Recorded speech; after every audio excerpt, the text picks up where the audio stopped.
On the 14th day, salvation came from above. And I will make sure the council hears every word, Zarathix replied. Your species has a powerful advocate now, Marcus. I will not let the galaxy forget what humans are capable of. Back on his research station, Marcus began the most important work of his life. He prepared careful reports for Earth's governments, explaining the situation and emphasizing the incredible opportunity they had been given. The response was mixed. Some leaders were excited about the possibility of alien contact and advanced technology. Others were suspicious and wanted to prepare for invasion. A few dismissed the whole thing as impossible. But Marcus persevered. He used Zarathix's gifts to demonstrate the reality of the situation. The medical treatments began saving lives immediately. The clean energy technology promised to solve Earth's climate problems. Slowly, humanity began to understand that they were no longer alone in the universe. Meanwhile, Queen Zarathix returned to her empire as the greatest advocate for human-alien cooperation the galaxy had ever seen. At every council meeting, she spoke about human potential. She shared stories of Marcus's courage and kindness. She argued that diversity of thought and culture made the galactic community stronger. Some council members remained skeptical, but others began to listen. The idea that different perspectives and values could benefit advanced civilizations was revolutionary. 5 years later, the first human delegation visited a Vulcan world. 10 years after that, humans were granted associate membership in the Ustia Galactic Council. It would be many decades before humanity achieved full equality with other spacefaring species, but the door had been opened, and it all began with a simple act of kindness in the Alaskan wilderness. Dr. Marcus Kane often stood on his research station's observation deck, looking up at the stars and thinking about his alien friend.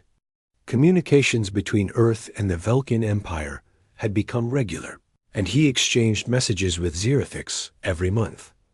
Queen Zarathix would do the same from her palace on the Vulcan homeworld, gazing up at the vast galaxy and remembering the human who had taught her that true strength came not from power or technology, but from the courage to care about others. Both of them knew that their friendship had changed the course of galactic history. Humanity's journey to the stars would be long and difficult, but they would not travel that path alone.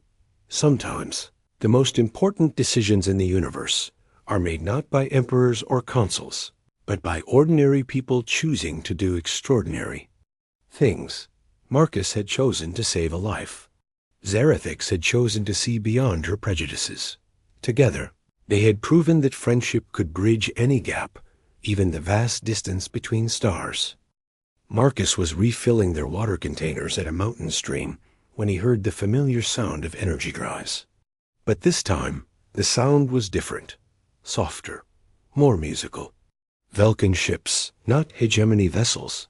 Zarathix, he called back to their camp. Your people are here.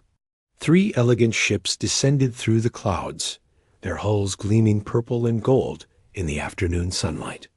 They landed gently in the valley below, and dozens of figures in ornate uniforms emerged to search the area. Zarathix activated an emergency beacon she had saved from her escape pod. Within minutes, the rescue team had located them and was climbing up the mountainside. Commander Vextar led the group, his orange eyes bright with relief and joy. My queen! We thought you were dead. I nearly was, Zarathix replied as her people surrounded her with protective energy shields and medical scanners. If not for this human, I would not have survived. All eyes turned to Marcus, who stood awkwardly to one side. The Vulcan soldiers studied him with curiosity and suspicion. To them, he was just a primitive alien from a backwards world. You will be rewarded for your service to the Queen, Commander Vextar said formally to Marcus. What payment do you desire? Marcus shook his head. I don't want payment. I just wanted to help. The Vulcans looked confused. In their experience, every action had a price. Every favor required payment. "He speaks the truth," Zarathix said firmly. "This human saved my life, asking for nothing in return. He protected me from hegemony soldiers, at great risk to himself. He treated me with kindness when he had every reason to fear me." "My queen," Commander Vextar said carefully, "perhaps we should discuss this privately." "No," Zarathix said. "Doctor, Marcus Kane is my friend. He will be treated as an honored guest aboard our ship." The journey to the Vulcan flagship was like a dream for Marcus. The shuttle's technology was beyond anything humans had imagined. The seats adjusted automatically to his body shape. The windows showed enhanced views of space that were more beautiful than any painting. When they reached the main ship, Marcus's amazement grew even stronger. The corridors were filled with soft light that seemed to come from the walls themselves. Gardens with alien plants grew in special chambers. The air smelled like flowers and ocean breezes. "Your people built all this?" Marcus asked as Zarathix gave him a tour. "This ship is 300 years old," she replied with pride. "We have built thousands like it across the galaxy." In the royal quarters, Zarathix activated a communication system that could reach across vast distances. The holographic images of 12 alien beings appeared around them. This was the Galactic Council, the ruling body that governed relations between civilized species. "Queen Zarathix," said the council leader, a tall being with silver skin and 4 eyes, "we are relieved that you survived the hegemony attack. What is your assessment of the primitive world where you crashed?" Marcus watched nervously as Zarathix prepared to give her report. The future of humanity hung on her words. "Honored counselors," Zarathix began, "I must revise my earlier evaluation of Earth and its human inhabitants." Murmurs of surprise arose from the council members. Species evaluations were rarely changed once made. 2 weeks ago, I classified humans as violent primitives unworthy of contact. I was wrong. "Explain," demanded Counselor Nethrak, a reptilian being known for his harsh judgments. Zarathix gestured toward Marcus. "This human saved my life despite having no reason to help me. He risked everything to protect someone he had never met from a species he had never seen. He showed wisdom, courage, and compassion that many advanced civilizations lack. One individual does not represent an entire species," Counselor Nethrak argued. "Humans are still primitive and violent." "Are they?" Zarathix asked. She activated her computer and began showing the council the images Marcus had shared with her. Hospitals, schools, rescue operations, scientific cooperation between nations. "Yes, humans fight wars and make mistakes," she continued. "But they also create beauty, seek knowledge, and sacrifice themselves for strangers. They possess qualities that our advanced societies have forgotten in our pursuit of order and efficiency." The council debated for hours. Some members agreed that humans showed promise. Others argued that contact was premature and dangerous. Marcus listened to aliens deciding the fate of his entire species, feeling helpless but honored to be present. Finally, Counselor Ithiela, an ancient being whose people had joined the Galactic Community centuries ago, spoke. "Queen Zarathix, do you believe humans are ready for limited contact?" "I believe they are ready to begin learning," Zarathix replied. "Not full membership, not advanced technology, but the chance to prove themselves. Scientific and cultural exchange, the opportunity to grow. And if they disappoint us, then we withdraw contact and wait for them to mature. But if we never give them the chance, we may lose something precious. A species capable of the nobility I witnessed deserves that chance." The council voted. 7 members supported limited contact. 5 opposed it. The motion passed by the smallest possible margin. "Very well," announced the council leader. Earth will be granted provisional contact status. Dr. Marcus Kane will serve as the initial human liaison. Exchange will be limited to scientific and cultural information. No weapons technology. No faster-than-light travel. One human representative will be allowed to visit selected Vulcan worlds. Marcus felt like his heart might stop. Me? You want me to be Earth's ambassador? Who better? Zarathix asked with a smile. You already know our customs. You understand the importance of peaceful relations, and I trust you completely. Before returning Marcus to Earth, Zarathix gave him several gifts that would change human civilization forever. A translation device that could communicate with any Vulcan ship. Medical knowledge that could cure diseases and extend human lifespans. Clean energy technology that could help heal Earth's damaged environment. Why are you giving us this? Marcus asked as they prepared to land at his research station. Because friends help friends grow, Zarathix replied. And because your species saved my life. I owe humanity a debt that can never be fully repaid. You don't owe us anything, Marcus said. What I did because it was right. I know, Zarathix said softly. That is exactly why I trust your people to use these gifts wisely. As Marcus prepared to leave the Vulcan ship, Zarathix stopped him. Marcus, before you go, I want you to know something. In my entire life, no one has ever been my friend simply because they chose to be. Everyone who approached me wanted something from my position, my power, my influence. You are the first person to value me just for being myself. That's not true, Marcus replied. You're brave, intelligent, kind, and honorable. Any species would be lucky to have you as a friend. Zarathix smiled, her purple skin showing a slight blush.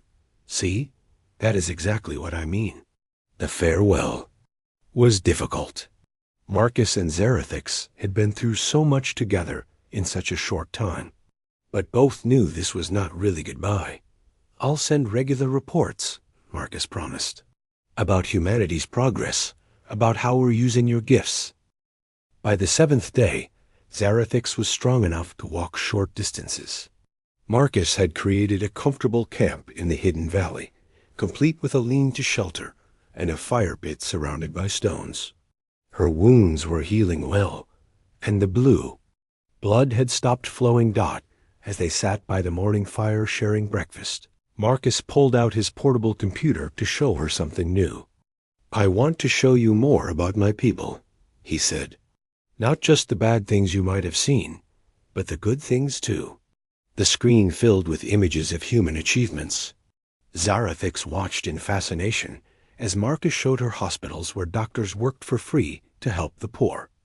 She saw rescue workers risking their lives to save strangers from earthquakes and floods.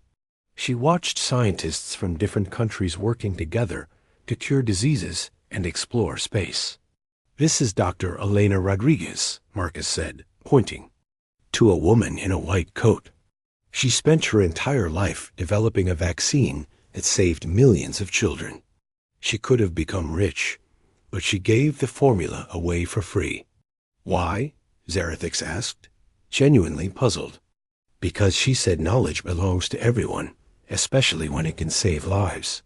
Marcus showed her more examples. Firefighters running into burning buildings to save people they had never met. Teachers working in poor areas for little money, because they believed education could change the world. Artists creating beautiful works that brought joy to millions.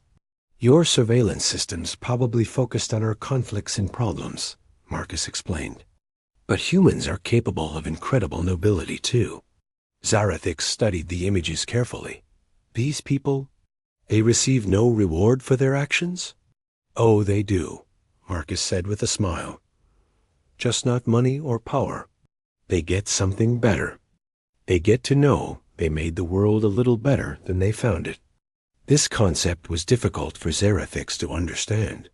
In Vulcan society, actions were motivated by duty, honor, or personal gain. The idea of helping strangers, simply because it was the right thing to do, was almost incomprehensible. "Tell me about your people," Marcus said. "How did the Vulcans become so advanced?" Zarathix was quiet for a moment, then began to speak about her civilization's history. "The Vulcans had once been much like humans," she admitted. "They had fought wars, damaged their environment, and struggled with social problems. But we learned to work together," she said.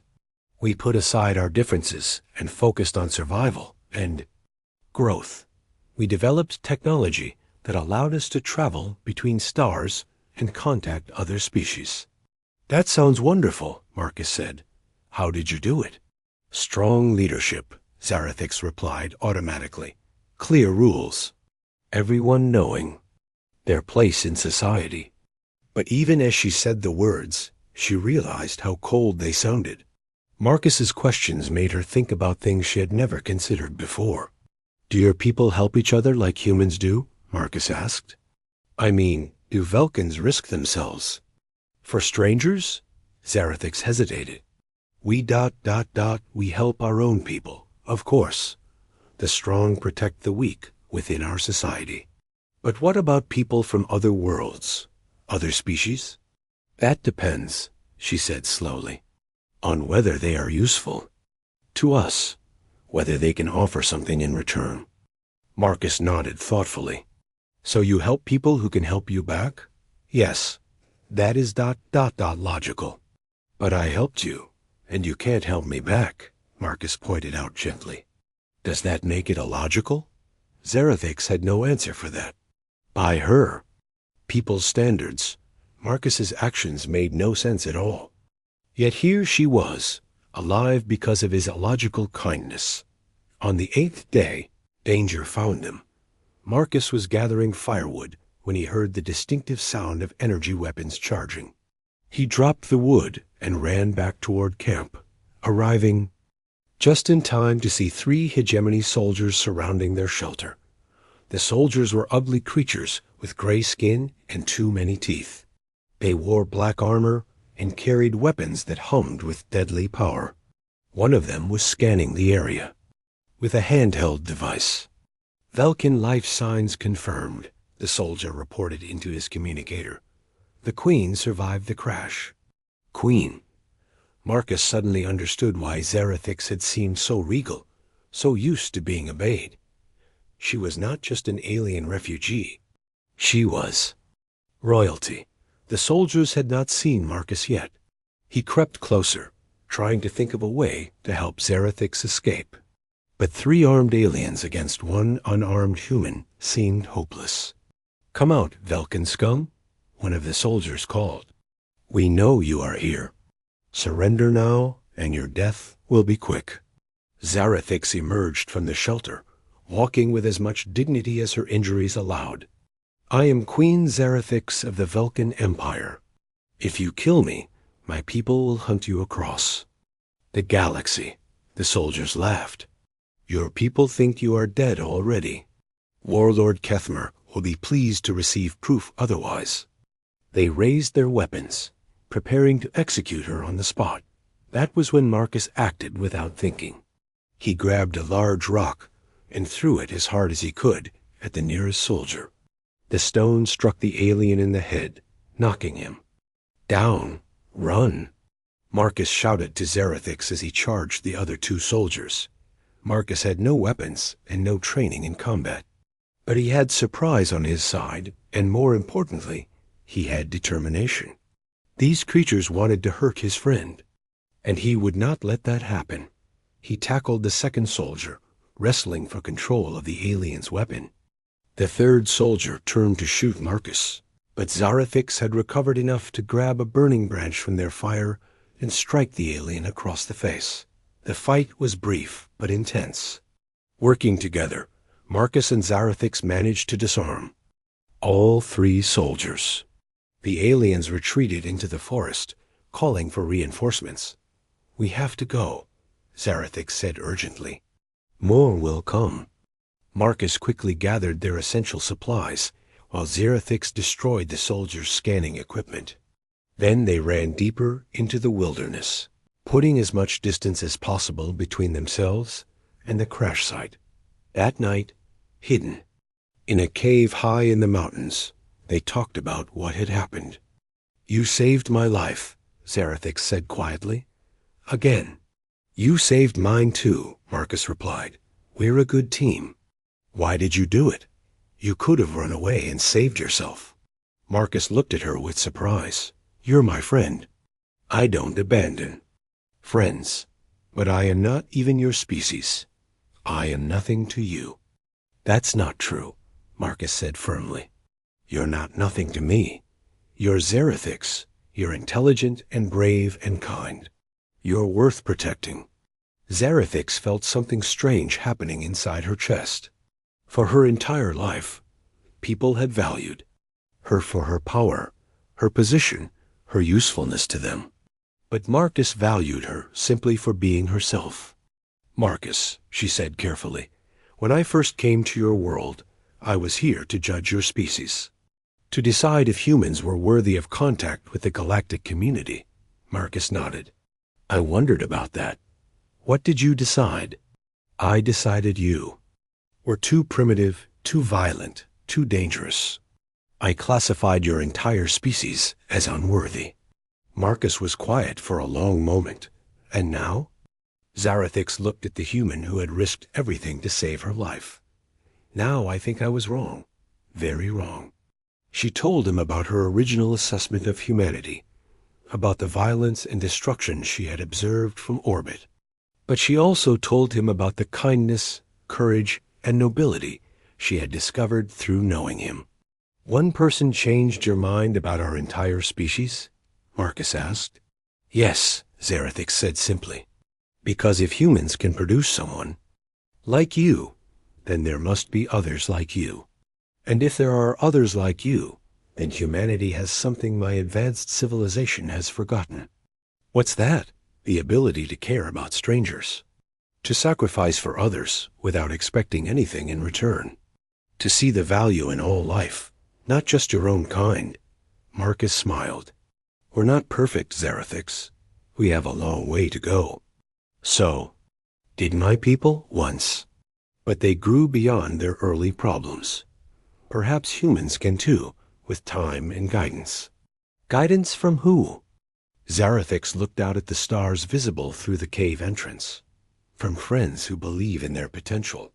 As they settled down to sleep, both of them knew that their friendship had changed more than just their own lives. It had changed the future relationship between two entire civilizations. Marcus had shown an alien queen that humanity was worth saving. And Zarathix was beginning to think that maybe, just maybe, she could convince the galaxy to give them a chance. Marcus knelt beside the injured alien, his hands shaking as he assessed her condition. She was unconscious and breathing in short, painful gasps. Blue fluid that must be blood leaked from cuts on her purple skin. Her 6 arms lay motionless around her. "Okay, Marcus," he whispered to himself. "You trained for medical emergencies. This is just a very unusual patient." He activated his portable atmospheric analyzer and was relieved to see that she could breathe Earth's air, though with some difficulty. Her lung structure seemed different from humans, but oxygen was oxygen. Marcus opened his medical kit and began cleaning her wounds with antiseptic. The blue blood clotted differently than human blood, but the basic principles seemed the same. He applied bandages where he could and used his emergency 4 kit to get fluids into her system. The hardest part was her breathing. She was clearly struggling with Earth's atmosphere. Marcus set up his portable oxygen concentrator and placed the mask over her face. Her breathing became a little easier. For 6 hours, he worked to stabilize her condition. He had to guess at many things, but his medical training helped him understand the basics of keeping any living being alive. Stop the bleeding, maintain breathing, prevent shock, keep warmed out as night fell. Marcus built a small fire and set up his emergency shelter. He moved the alien carefully inside, checking her vital signs every few minutes. She was alive, but barely. He had no idea he was caring for the most powerful ruler in the galaxy. Queen Zerathix woke to unfamiliar sounds and smells. Her body ached everywhere, and her vision was blurry. She tried to move, but found herself too weak to do more than lift her head slightly. A strange creature was sitting nearby, feeding wood into a fire. It had only 2 arms, pale pink skin, and hair on top of its head. When it noticed she was awake, it turned toward her. Zerathix felt instant terror. This must be one of the primitive humans from the planet below. She had crashed on their world, and was now at the mercy of savages who would probably torture her for information or experiment on her. She tried to attack, but her injuries made any movement extremely painful. All she could do was hiss and show her teeth in warning. "Hey, it's okay," Marcus said gently, holding up his hands to show he meant no harm. "I'm not going to hurt you. I've been trying to help you." The alien spoke in a language of clicks, whistles, and harmonics that Marcus had never heard before. She sounded angry and afraid. He slowly reached for his translation computer, moving very carefully so she would not see him as a threat. "I know you can't understand me yet," he said in a calm voice, "but I'm going to try to fix that." He activated the translation program and began speaking slowly and clearly. "My name is Marcus. I am here to help you. You were hurt. I am trying to make you better." The computer analyzed his words and her responses, beginning to build a basic language bridge between them. After an hour of patient work, they achieved simple communication. "Why ... help ... Zerathix managed to say through the computer's translation. "Because you were hurt," Marcus replied, "and I'm a doctor. It's my job to help people who are hurt. I am not." "Your people," she said, confused by his answer. "Doesn't matter," Marcus said with a smile. "Life is life. Intelligence is intelligence. If you're hurt and I can help, then I help." This made no sense to Zerathix. In her experience, species only help their own kind. Even within the Vulcan Empire, aid usually came with a price or expectation of return. But this human was caring, for her with no hope of reward. Over the next few days, Marcus proved his sincerity through his actions. He shared his food and water, even though his supplies were limited. He changed her bandages and monitored her healing. He kept the fire burning through cold nights and protected her from curious animals. Most importantly, he treated her with respect and gentleness despite her alien appearance. "What are you called?" Marcus asked on the 3rd day as her condition improved. "I am ... She paused. Should she reveal her true identity? If this human knew she was a queen, he might try to use her for political gain. But something about his honest face made her trust him. "I am Zerathix," she said simply. "That's a beautiful name," Marcus replied. "Are there others of your people looking for you?" Zerathix's expression became sad. "Perhaps. But they may think I am dead." "The battle was ... very bad," Marcus nodded. He had recorded the space battle and could see how devastating it had been. "I'm sorry about your people who died. You saw the battle?" she asked, surprised. "Yes, I was watching from my research station. I've been trying to detect alien life for years. I never imagined first contact would happen during a war." As they talked more, Marcus shared his dreams of peaceful contact between species. He spoke about human science, art, and philosophy. He showed her pictures on his computer of Earth's most beautiful places and greatest achievements. Zerathix found herself seeing humans in a new light. This Marcus was intelligent, curious, and genuinely kind. He asked thoughtful questions about her people and listened carefully to her answers. He showed no fear of her alien appearance and no desire to exploit their situation. "Your people," she said carefully. "They are not all like you?" Marcus laughed, but not unkindly. No, we're pretty diverse. Some humans are wonderful, some are terrible, most are somewhere in between. Just like any species, I imagine. But you, why are you different? Why do you help me when you gain nothing? Marcus thought for a moment. I guess because that's what I was taught. My mother always said that kindness costs nothing, but means everything. And my father taught me that intelligence and life are the most precious things in the universe, no matter what form they take.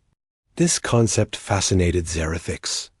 In Vulcan society, rulers were taught to think of their own people first, allies.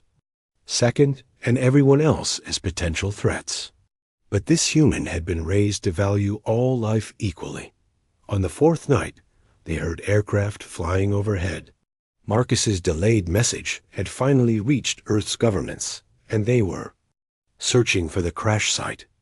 Are they your people? Zarathix asked, suddenly worried.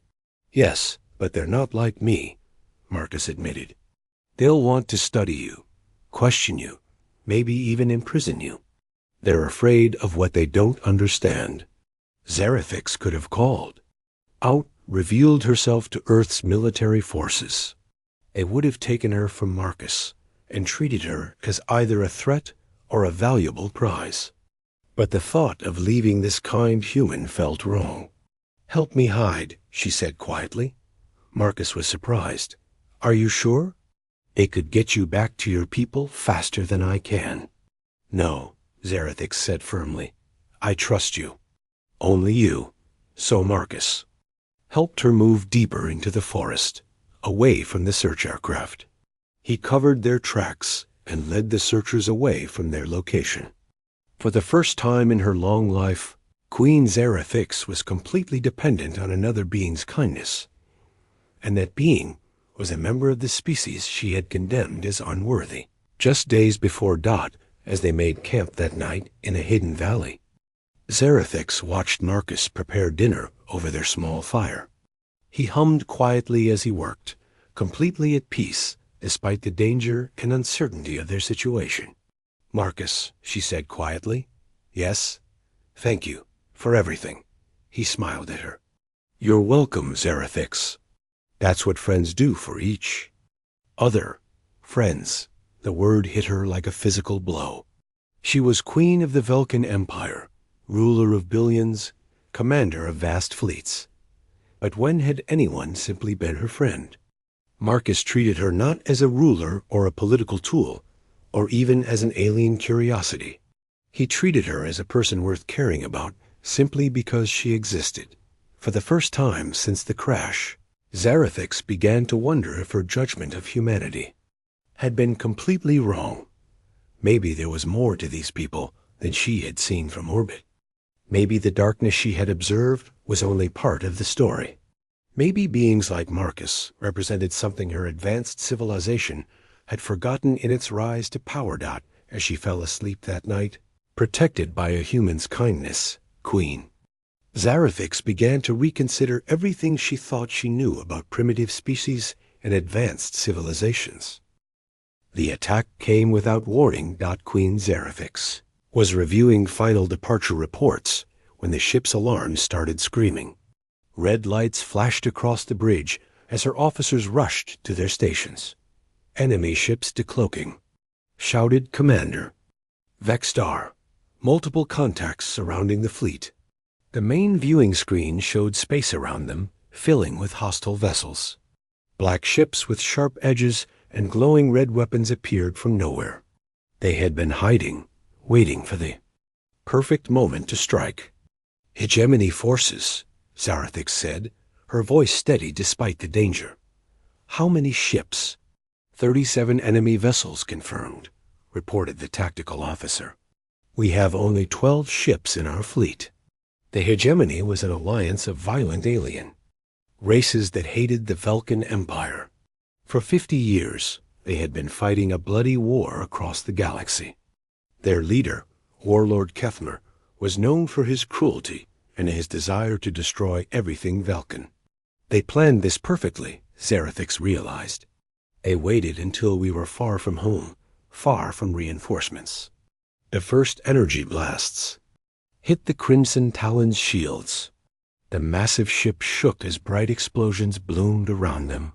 Through the chaos, Zarathix could see her escort ships fighting desperately against impossible odds. "Return fire," she commanded. "All weapons, full power." The Vulcan ships were strong and well-armed, but they were badly outnumbered. The hegemony had brought their newest weapons, designed specifically to break through Vulcan defenses.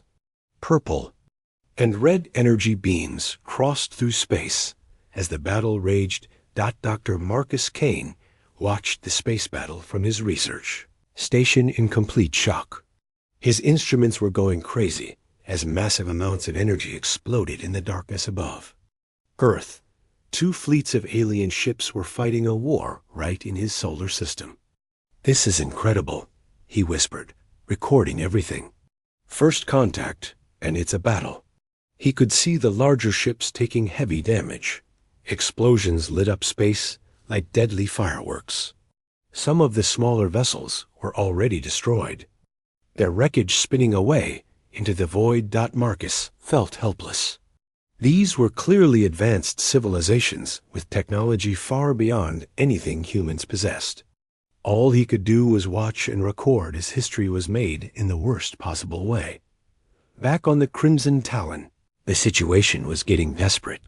3 of the Vulcan escort ships had been destroyed. The flagship's shields were failing under constant bombardment. "My queen," Commander Vextar said urgently, "we must retreat while we still can." "No," Zarathix replied firmly. "We cannot lead them back to our colonies. We make our stand here." But even as she spoke, she knew they could not win. The hegemony had planned this attack too well. They had superior numbers and weapons designed to counter every Vulcan advantage. A massive explosion rocked the ship. The lights went out for a moment, then came back dim and flickering. Smoke filled the air as damage reports flooded in from all sections. "Engines are failing," reported the chief engineer. "Life support is down to backup power. We've lost main weapons and most of our shields."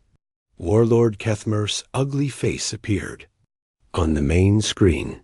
His gray skin was covered with ritual scars, and his red eyes burned with hatred.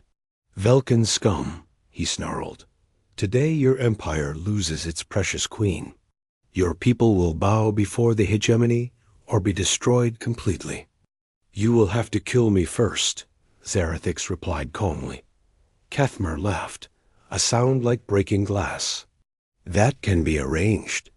The hegemony ships closed in for the final attack. Energy beams focused on the Crimson Talon's bridge section. The Queen knew she had only minutes before her ship was completely destroyed. "All crew to escape pods," she ordered. "That is a direct command." "My queen, we will not abandon you," Commander Vextar protested. "You will if you want to serve your people," she said firmly. "Go, live to fight another day. Tell the Empire what happened here." Reluctantly, her officers began evacuating the dying ship. Queen Zarathix made her way to her personal escape pod located in the royal quarters.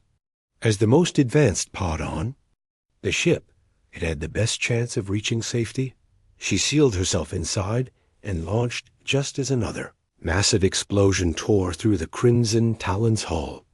The pod's small engines fired, pushing her away from the battle, but the pod had been damaged in the explosion.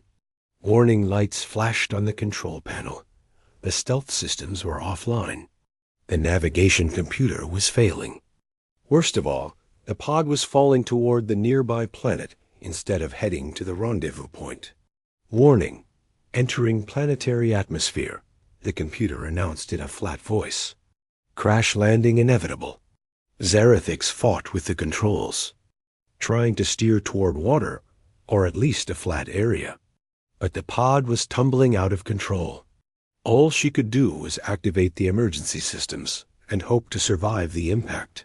The pod streaked through Earth's atmosphere like a burning meteor. It crashed through clouds, over mountains, and into the thick forests of Alaska. Trees snapped like twigs as the pod bounced and rolled through the wilderness before finally coming to rest in a small clearing. Inside the pod, Queen Zerathix was unconscious and badly injured. Her breathing was labored, and strange blue fluid leaked from cuts on her arms and face. The pod's life support systems sparked and failed one by one. Back in space, the surviving Vulcan ships retreated into hyperspace. They had searched for their queen's pod, but could not find it among the debris and electronic interference from the battle. With heavy hearts, they assumed she had been killed. Warlord Kethmer claimed victory. The Vulcan queen was dead, her flagship destroyed, and her fleet scattered. The hegemony forces celebrated as they prepared to return home with news of their greatest triumph. Marcus Kane had tracked the falling object on his instruments. He calculated its crash site in the remote Alaskan wilderness, far from any human settlements. Something had survived the space battle and made it to Earth's surface. He faced a difficult choice. He could report the crash to Earth's governments, which would mean military forces would secure the site. Scientists would study whatever they found, but it would be handled by politicians and generals. Or he could go himself. Marcus looked at his equipment. He had a small shuttle for emergency evacuations and supplies to survive in the wilderness for a week. If there were survivors from the crash, they might be hurt and need immediate help. He made his decision quickly. This was his chance to make real first contact, to help instead of harm, to show that humans could be trusted. He gathered medical supplies, survival gear, and his translation computer. 2 hours later, his shuttle was flying through Earth's atmosphere toward the crash site. He had left a delayed message for Earth's governments, but by the time they received it, he would already be on the ground. The forest was thick and dangerous. Marcus's shuttle could not land near the crash site, so he had to hike the last 5 miles through difficult terrain. He carried a heavy backpack filled with supplies and moved as quickly as he could. When he finally reached the clearing, he stopped in amazement. The escape pod was like nothing humans had ever built. It was made of unknown metals that still glowed with heat from the crash. Strange symbols covered its surface. And inside, something was dying. Marcus could hear weak sounds coming from within. The pod. He found an opening mechanism and carefully activated it. The pod opened with a hiss of escaping air. What he saw inside changed everything he thought he knew about aliens and first contact. Being unlike anything he had ever imagined lay unconscious among the wreckage. She was clearly female, with purple skin, 6 arms, and a face that was both alien and beautiful. She was badly hurt and breathing with great difficulty. Marcus did not hesitate. His medical training took over, and he began trying to save the life of Earth's first alien visitor. He had no idea that he was looking at the most powerful ruler in the galaxy. He only knew that someone needed help, and he was the only one who could provide it. Queen Zerathix stood on the bridge of her massive ship, the Crimson Talon. Through the wide windows, she could see the blue and green planet called Earth spinning slowly below. Her purple skin gleamed under the ship's lights, and her 6 arms moved with grace as she studied the data screens around her. She was the ruler of the Vulcan Empire, which controlled 43 star systems across the galaxy. For over 200 years, she had led her people with wisdom and strength. Today, she had come to decide if the humans on Earth were ready to join the galactic community. "What do you see, my queen?" asked Commander Vextar, her most trusted advisor. His orange eyes glowed as he waited for her answer. Zerathix touched a control panel with one of her lower arms. Images of Earth's history appeared in the air before them. Wars raged across continents. Cities burned, forests disappeared. Animals went extinct, the oceans filled with trash and poison. "I see a species that destroys everything it touches," she said, her voice cold as space. Look at this data. In just the last 100 years, they have fought 2 massive wars. Millions died. They created weapons that could destroy their entire world. More images flowed past them. Humans fighting. Over land, water, and resources. Rich humans living in luxury while others starved. Leaders lying to their people. Companies poisoning rivers and air to make money. They are no different from the Granic of Sector 7, said another advisor, Lieutenant Nexia. Remember how they destroyed 3 of their own moons fighting over mining rights? Zarathix nodded slowly. The Granok had been placed under permanent quarantine 50 years ago. They were still fighting each other on their poisoned homeworld. The humans have barely reached their own moon, she continued. Their technology is primitive. Their social systems are broken. They cannot even agree on how to save their own planet from the damage they have caused. Dr. Marcus Kane sat in his small office aboard the Deep Space Research Station, a tiny outpost floating high above Earth. His computer screens showed strange energy readings from somewhere beyond the moon. For 3 days, the readings had been. Getting stronger got Marcus was 34 years old, with brown hair and tired eyes from too many late nights studying space. He had dedicated his life to searching for signs of alien life. Now, something was definitely out there. He ran his hands through his hair and stared at the data. The energy patterns were unlike anything he had seen before. They were too organized, to be natural, too complex to be from human technology. This has to be it, he whispered to himself. This has to be proof. Marcus had been alone on the station for 6 months. His job was to monitor deep space and report anything unusual to Earth's governments. But the politicians always wanted proof that could not be argued with. Energy readings were not enough. He made a decision that would change everything. Instead of sending a report to Earth, he would try to make contact himself. His hands shook as he activated the station's communication. Array. Unknown vessel.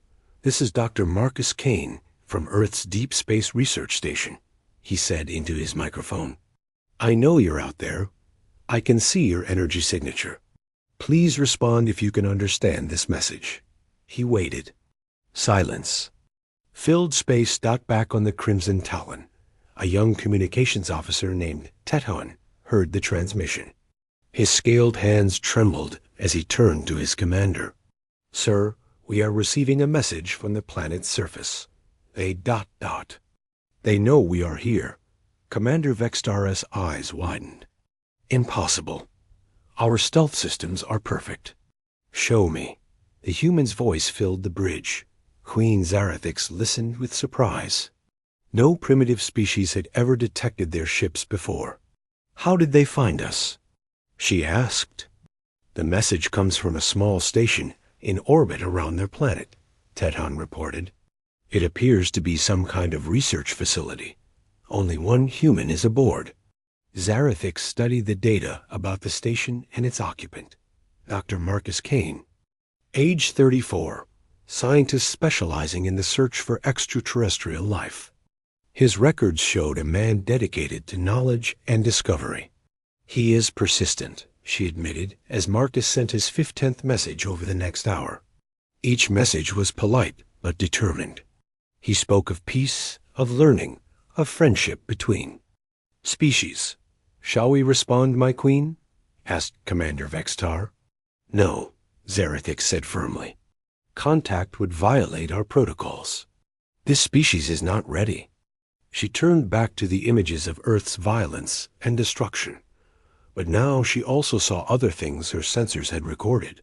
Humans rescuing each other from natural disasters. Doctors working without pay to help the sick. Scientists sharing. Discoveries freely. Artists creating beauty in ugly places.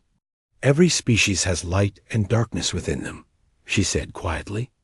But these humans... She gestured at new images showing pollution, war, and suffering. The darkness is too strong.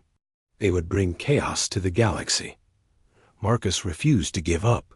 For 6 hours, he sent messages into space. He played music. From Earth, he transmitted mathematical equations and scientific data. He even sent pictures of Earth's most beautiful places and its greatest achievements.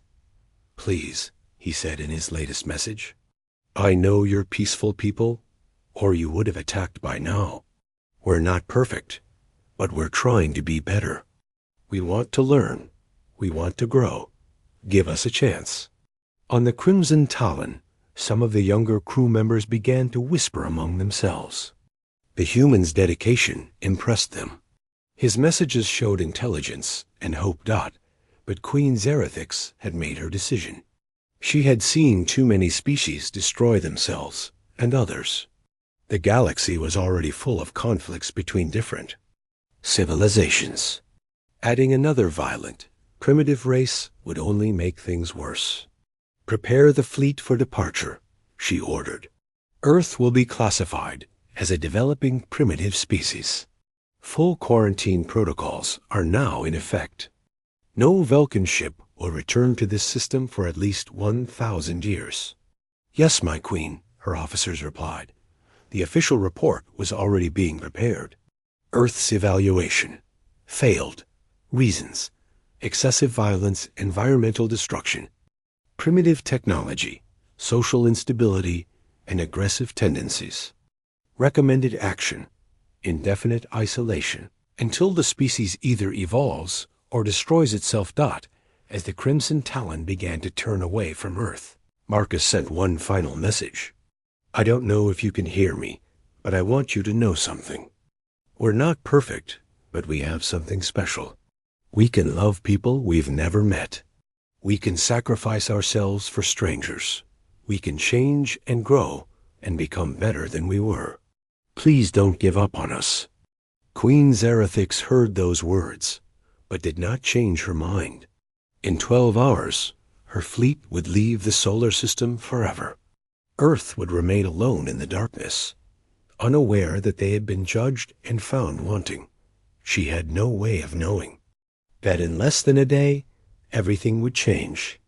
The human whose messages she had ignored would soon become the most important person in her life, and her opinion of his species would be turned completely upside down.